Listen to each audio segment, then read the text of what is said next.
Tatlo ang arestado sa anti-drug operation sa Taguig. Isa sa kanila, kakambal ng isang nagbebenta umano ng droga na target ng operasyon.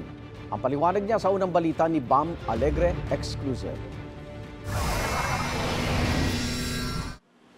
Sa seldang ito, nagpalipas na magdamag ang isang lalaki matapos makipaghabulan at maaresto ng pulisya sa barangay South Daang Hari, Taguig, kagabi. Target ng pulisya ang kakambal niya na nagbebenta umano ng droga sa kanilang lugar.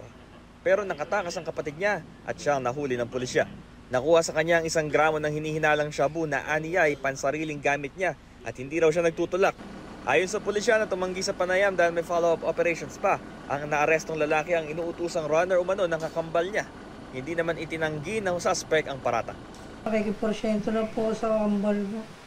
Gawa ng sa pangangailangan po ng pagkain.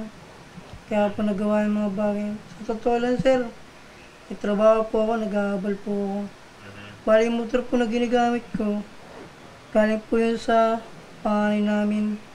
Bali sinanla po sa kanya. Tapos, nung nawala na po ako ng motor, wala na pong hanap buhay. Siyempre para sa akin, siyempre, babala ko lang sa kanila. Payo ko na lang is tumigil na sila sa ganyang gawain. Imbes na gumawa ng ganyan, maging mabuting yung impluensya na lang dito sa ating barangay.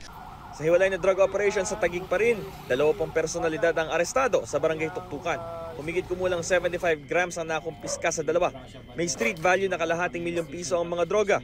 Ang 25 grams nakumpiska sa isang babae na nagsabing caretaker lang daw siya ng kontrabando at hindi nagtitinda nito. Binabayaran daw siya ng ₱1,000 kada araw para itago ang droga.